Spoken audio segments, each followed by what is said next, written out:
Absolutely, but it's no different to any other profession. I mean, if you're digging ditches or peeling spuds or working in a hospital, our role is to be salt and light in the world.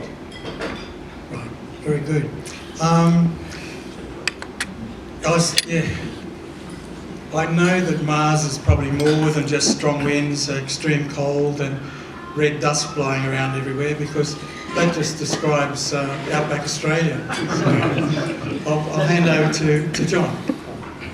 Thanks. Where's the camera? Just here. Okay, I just want to make sure I stay in line with the sight of the evil camera there. So yes, I'll be talking tonight about my life on Mars. And before anyone gets too excited, no, I have not been. But in various ways, people like myself who research Mars can go there vicariously. We can go there by looking at images and other data collected by an international fleet of spacecraft. We can study environments on Earth that in various ways provide analogues, counterparts to what we see on Mars, and use that to understand better how Martian processes, how the Martian landscape might work. We can also do work in Mars simulations in terrestrial environments to better refine how we might go there. That's what I'll be talking about in my life on Mars tonight. So, who am I? Some of this has been covered already. I'm a geologist. I've spent my career working in the minerals industry, in academia, and with government agencies. And my other interests include Mars research, planetary exploration, astrobiology, and also I'm a volunteer firefighter as well. And no, this is not firefighter orange. I'm president of Mars Society Australia. Look us up on the internet. We also have a Facebook page. I go to St Matt's Waniassa since roughly 2003. I'm a director of Christians in Science in Australia, which is a network of Christian scientists, researchers, theologians, philosophers, explore questions and issues and opportunities on the interface between our professional practice and our Christian understanding. I'm married to Anna, 2 grown-up daughters, and I have a very large fat cat called Smokey. So, some facts about Mars. There's Earth on the left, Mars on the right. In some ways they're very similar. A day on Mars is 24 hours, 39 minutes. There's a typo there. Very similar to our day. A year on Mars is 668 Mars days. Axial tilt, 25 degrees, almost the same as Earth, which is 23, I think. Distance on the surface from the Sun, 1.5 times that of Earth. So yes, on average it's quite cold. But the surface temperature range is from minus 187 degrees to plus 20 degrees. So huge temperature range. Not always in the same place. The plus 20 is at the equator, and minus 187 is at the South Pole in midwinter. There is an atmosphere, not a lot. You'd have to go up about 35 kilometres on Earth in a balloon or an SR-71 if they're still flying to experience that sort of pressure. It's mostly carbon dioxide with a smidgen of nitrogen and argon to flavour it. Huge range and altitude on Mars. The highest feature on Mars doesn't have a sea or any oceans, of course, but there is an altitude which acts as sea level, called datum altitude.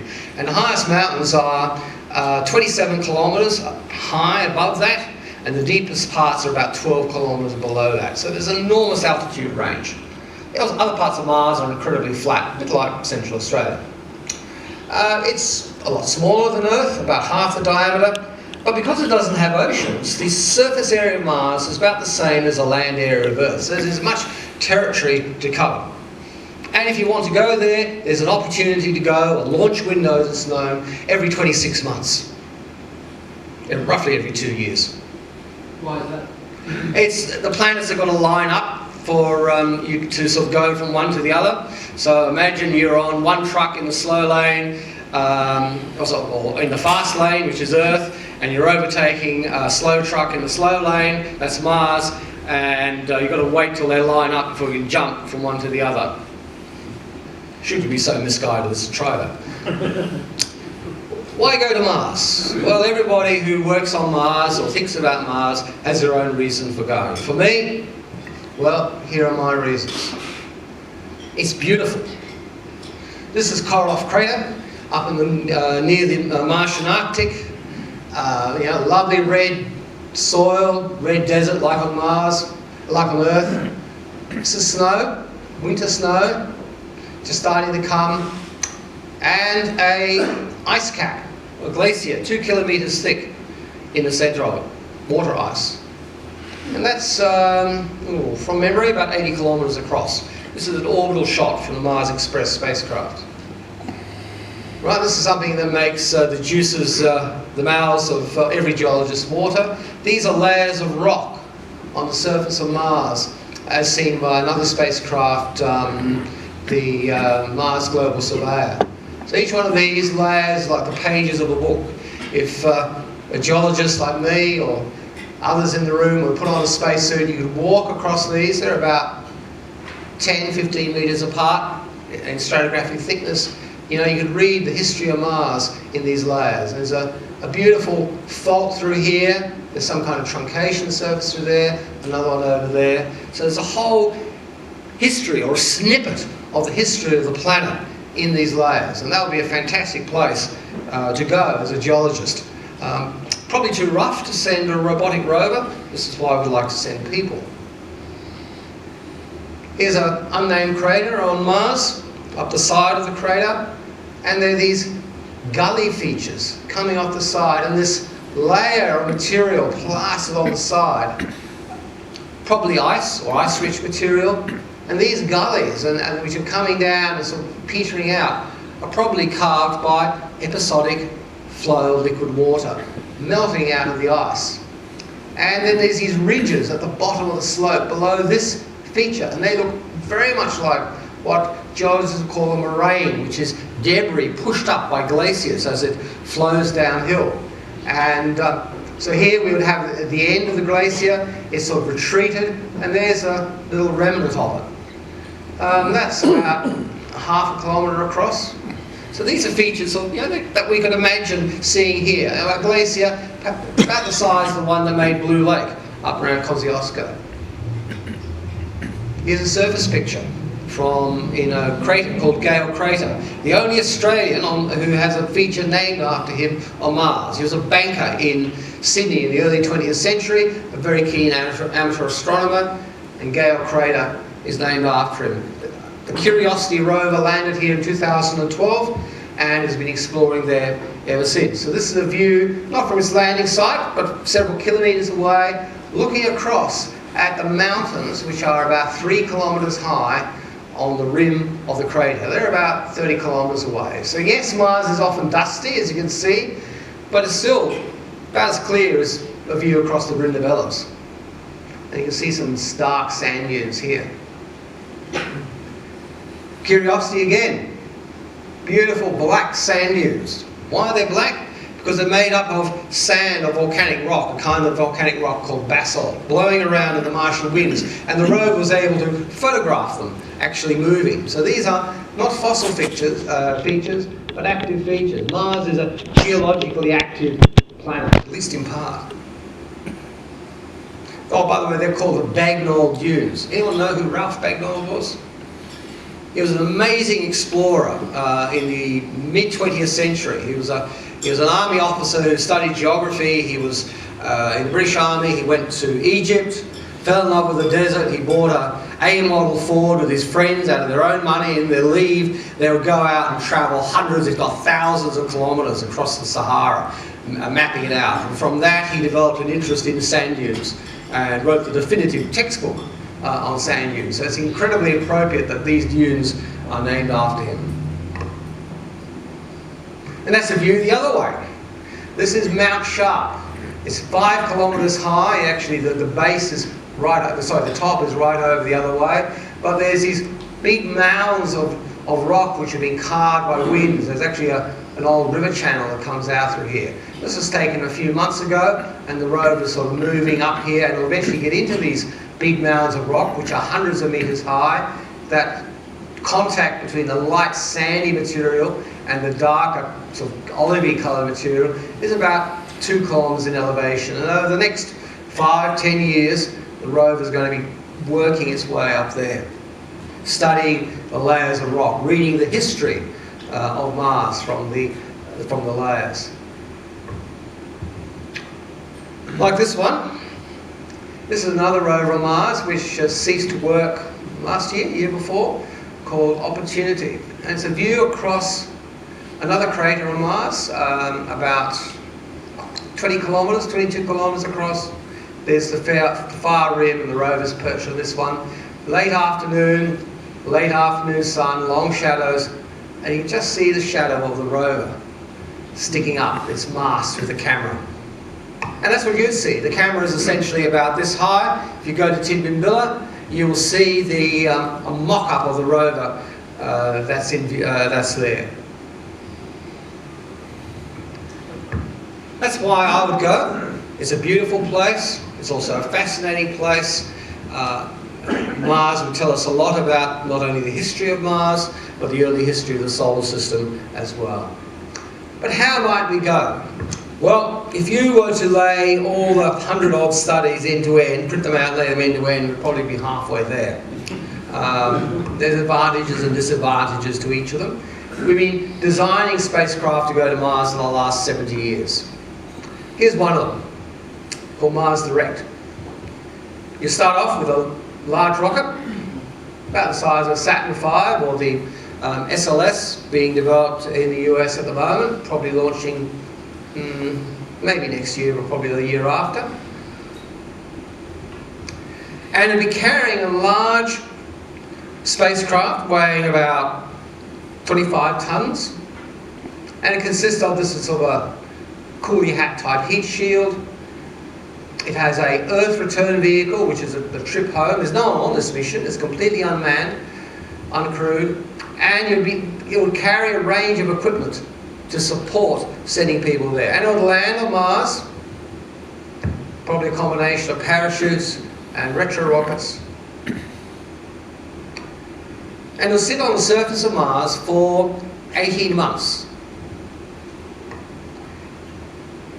In that time, it would deploy a robotic rover that would carry a nuclear reactor, a small nuclear reactor, about 100 kilowatts in capability, a long power cable, and once it was at a safe distance away, a kilometre or so, hopefully in a crater for radiation shielding, it would fire up, and the chemical plant that's in the lower part of the spacecraft would suck in the atmosphere of Mars, carbon dioxide for the most part, compress it, react it with hydrogen brought from Earth, a few tonnes of hydrogen, and make about 108 tonnes of methane and oxygen propellant.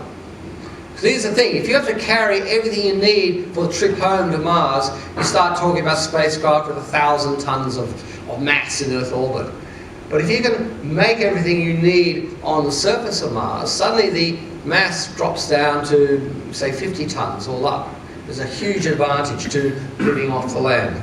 So it sits there doing its chemical work for 18 months, 6-month journey there, 18 months on the surface, by which time you're now 24 months, everything is ready to go for the second spacecraft to arrive. Okay, there's the reaction, carbon dioxide of the Martian atmosphere, hydrogen from Earth to make a methane and oxygen fuel.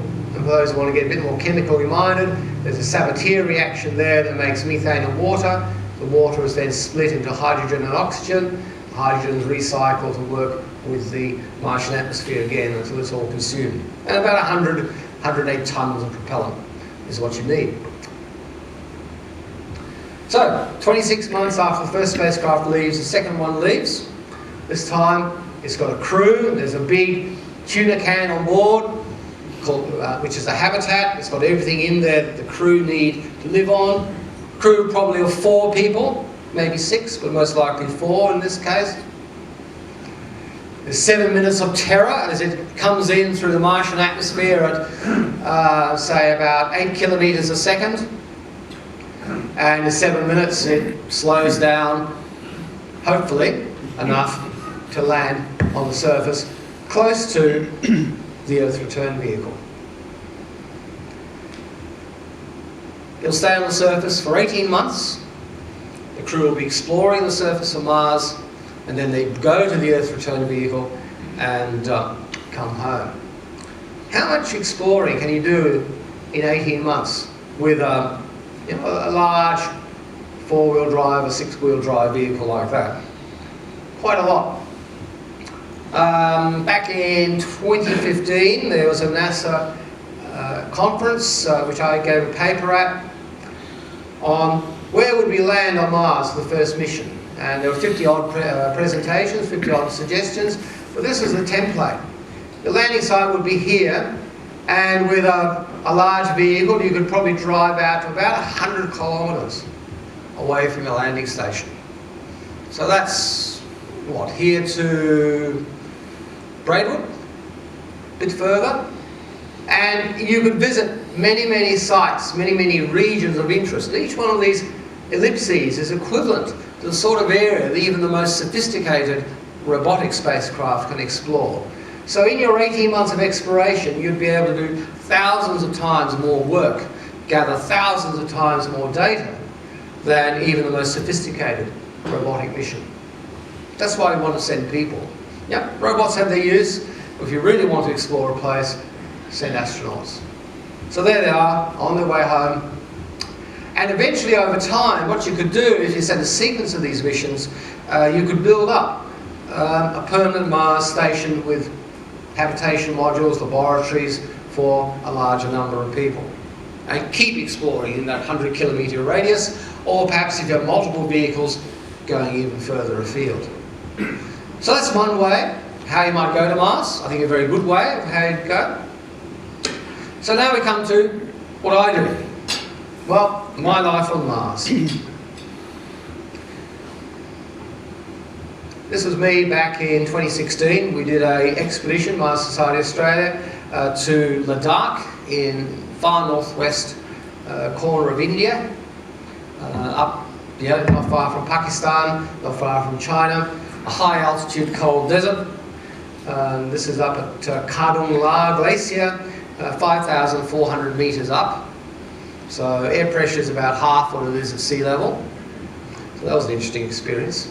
The capital of Ladakh is Leh, which is at 3,400 metres. They depressurise the plane when you land there, so you can get out. And there was a view in the morning from where we were staying, one of our nights. The Karakoram. There's about 2.5 to 3 kilometres of relief between where we're staying and the top of those peaks, and Kardung La would be at about this sort of level here. So interesting times. And we were looking at the environments in this high altitude cold desert that provide analogues to Mars. So in this case, some sand dunes. I'm writing this stuff up at the moment. Bactrian, 2-hump camels wandering past as they do in that part of the world. And this is a team from the European Space Agency who are along with us. A researcher from Sweden, a physicist, and her 2 PhD students. And this little green box here is called HABIT, which is an experiment that's hopefully going to Mars next year on the European ExoMars lander. And that basically studies the behaviour of salts, which are thought to, or pure salts, that are thought to make up part of the Martian soil, but taking them there and studying their behaviour under Martian conditions so we can better understand processes in the Martian soil. So they've got the HABIT instrument, they've got a dust collector here, and a little weather station there. So they did set this up at a number of our sites that we visited. This is another of the exhibitions we did to the Pilbara back in 2012. The Pilbara is some of the oldest rocks in Australia. These ones here are about 3.5 billion years old. There's a little rocky ridge here with fossils in it, fossil stromatolites, which are algal growths, like giant, medium-sized cabbages, if you like. And we've got a spacesuit prototype here from the University of North Dakota, and we're looking at how well the victim, the experimental subject, can go studying, recognising and studying the fossil features while wearing an actual pressurised spacesuit. And we ran a number of people through that, both non-scientists and scientists, to see how well they performed. And the kids, all barefoot, running through the spinifex, they're probably tougher than my boots, were from the local school. And it was holidays, and the people running the holiday program brought them out, a whole busload of them, and they had a wonderful time. Oh, they're the stromatolites. These, like, about the size of the bumps on an egg carton, with a sort of centimetre scale there. These are some of the oldest signs of life in Australia and indeed on Earth, just under 3.5 billion years old. And you can see this one's broken off with a sort of a concentric structure to it. These ones seem to grow around fossil hot springs at the bottom of a shallow sea or a large lake environment. Probably there's some kind of volcanic crater. And what's really interesting is in some places we see structures reminiscent of this on Mars. Whether they are stromatolitic or not, we don't know, but it's certainly something worth pondering. Arkaroola, a couple of people here have been to Arkaroola. This was something we did in 2014. We did similar trials with a mock-up spacesuit. It's ventilated, but it's not pressurised. Getting non-geologists, that's Marg Sprigg, who's a geologist, looking at stromatolites, much younger stromatolites, and we're monitoring the process with a drone. The main purpose of that trip was actually doing robotic work, studying different types of robotic operation. And here we're looking at both the ability of people to do field science and also robot and human cooperation. And there's more of us. We're doing a hill climbing experiment. We're all wired up for various biomedical research, and the drone is being operated from several kilometres away from a base station over there. A lot of fun. Very cold, but a lot of fun. Probably the two biggest projects I've done. In 2016, I joined the Mars 160 expedition, which is why I'm wearing the flight suit. This was originally intended to be 160 days spent in 2 different Mars simulations with the same crew in 2 different stations of the same design, one in the Utah desert and one in the Canadian Arctic. It ended up being 80 days in the Canadian Arctic, and because in Utah, pardon me, and because the weather was pretty bad in the Arctic, we only actually spent about just over 30 days at the station there, but 2 months in the Arctic all up. So here's the station in Utah. Giant tuna can, like the Mars Direct habitat, 8 metres high, 8 metres across, 2 decks. A simulated airlock there, there's a greenhouse. We use a variety of small quad bikes and similar vehicles to get around on. Amazing landscape. It's almost like it's a Western movie set in Utah. You expect to see cowboys and Indians sort of erupting over the skyline. Occasionally see denizens of Utah waving exotic firearms, but we won't worry about that. They were friendly, at least the ones we met. And as geologist, I was looking at the geology of these sediments, which are Jurassic and Cretaceous age, dinosaur bones everywhere. The rocks are called the Morrison Formation, that's the name of the rock unit, and all the classic dinosaurs you learn about in school come out of the Morrison Formation. Stegosaurus, Brontosaurus, Brachiosaurus, Allosaurus, and their bones are everywhere. You're not supposed to keep them, but you're tripping over them. And there's fossil trees and all sorts of amazing things. And my main interest was how the landscape develops, and particularly the old river channels. These are all river sediments, and the river channels, because they are harder than the sort of shales that make the floodplain, end up forming sort of sinuous ridges across the landscape, and you can map out where the rivers are flowing. And then and it's a steppe landscape, like a giant wedding cake with mesa after mesa. Amazing part of the world. We did some technology testing here. This is a rock splitting tool developed by the UK Space Agency for use by both humans and robots on the surface of the Moon or Mars. The idea is it sort of pecks away at the rock and splits it so you get an uncontaminated surface for scanning with various instruments. A great tool, I think, for a robotic mission, but extremely inefficient for a human one. It'd be much more efficient to get a hammer and give it a belt, and you have the same effect. So robots and humans have different complementary capabilities and tools you can use in common, but also different tools best suited to the strengths of each. Did you get to take one home? A rock or a tool? A tool. No, there was only one of those in existence at that time, so sadly no. We did work on hydroponics. This was a NASA experiment that we were running, and there's my colleague Annalie photographing her pot. We each had a pot, and we had to keep a daily record of how they were doing. Salad vegetables. At the end of the trip, we slaughtered our vegetables and had fresh salad for the first time in 3 months. It was very good. Here's our crew biologist, Anushri from India. She is doing culturing of halophytic, salt-loving microbes in the soil.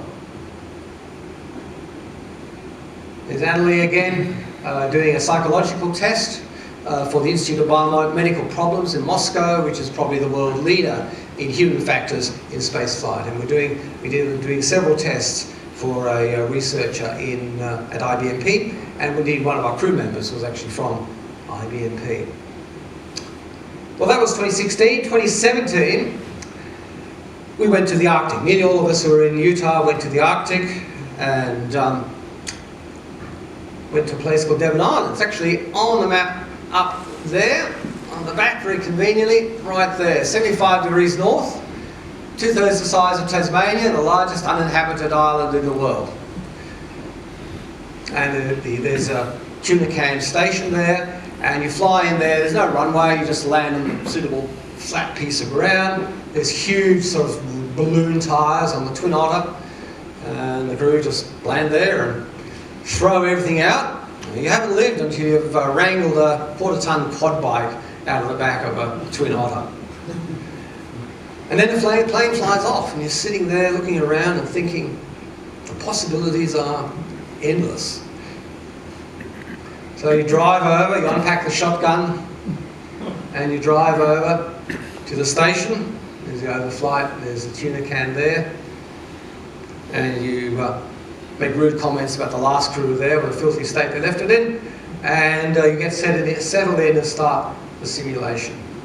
And again, the sort of work you're doing is human factors research, operations research, field geology. So this feature, this is Devon Island Horton Impact Crater. It's an impact crater that's 20 kilometres across, probably happened about between 50 and 45 million years ago. There's some debate over that, but this is sort of the rim of the crater. There's the valley floor, that's the floor of the crater there. This sort of concretey looking stuff is the impact melt. You know, the crater was formed literally in a few seconds by an asteroid striking the surface. The ground melts and solidifies and stuff that looks just like concrete, and bits of unmelted rock all the way through it. So yep, there's me, there's my Russian colleague Anastasia, doing a simulated EVA on the rim. Permanent sunlight, when it's not cloudy that is. A lot of the weather was pretty miserable when we were there. But yeah, living up there at the top of the world, amazing. There we are, that's Anushri collecting samples of gypsum breccia. You know, gypsum is an evaporite mineral. It's formed in ancient seafloor that's dried up. And these are, for those who are interested in these things, these are Ordovician in age. We always had one person who wasn't doing the simulation with us at all times, carrying the 7-shot pump-action shotgun. Those are big white furry creatures called polar bears. We did see one, which was good. There's a $20,000 fee if you shoot one, regardless of whether or not it's self-defense. So yeah, so Alex, our commander from France, he was documenting our activities while we're there. I was documenting him, documenting the activities. So that's my life on Mars. But anytime we start talking about life in the universe, exploring the universe, all sorts of bigger questions start